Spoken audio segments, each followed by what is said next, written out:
ছবিটি দেখে সম্পর্কের গভীরতা হয়তো কিছুটা অনুমান করতে পারছেন।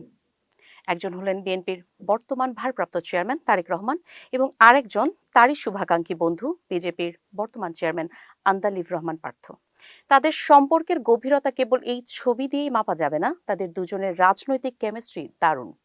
তাদের মধ্যকার দারুণ বোঝাপড়ার এই রসায়ন দেখা গেল নির্বাচনের মাঠ অবধি। পরম বন্ধুত্বের এক নজির সৃষ্টি করলেন পার্থ। বাংলাদেশ জাতীয় পার্টির চেয়ারম্যান হিসেবে দায়িত্ব পালন করছেন পার্থ।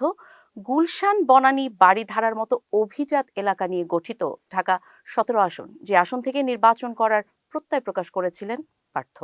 কিন্তু এই ভিআইপি আসনেই আজ ভোট করার কথা জানা গেল বিএনপির ভারপ্রাপ্ত চেয়ারম্যান তারেক রহমানের।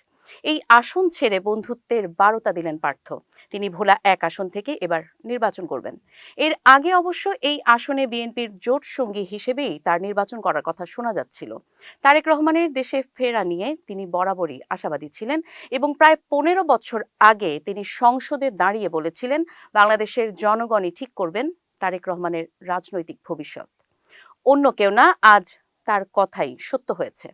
বিএনপি সূত্রে জানা গেছে, দেশে ফেরার পর শনিবার ঢাকা 17 আসনের ভোটার হওয়ার আবেদন করেছেন তারেক রহমান। এরই মধ্যে বিএনপির জ্যেষ্ঠ নেতারা তাকে ঢাকা 17 আসন থেকে নির্বাচন করার জন্য অনুরোধ করেছেন। বিষয়টি জানার পর তারেক রহমানকে সম্মান জানিয়ে ভোলা 1 আসন থেকে নির্বাচন করার সিদ্ধান্ত নিয়েছেন আন্দালিব। এনসিপি নেত্রী তাজরুবা জাবিনের ঢাকা 17 আসন থেকে নির্বাচন করার কথা থাকলেও জানা গেছে তিনি দল থেকে পদত্যাগের ঘোষণা করেছেন এবং 17 আসনের মনোনয়ন বাতিল করেছেন।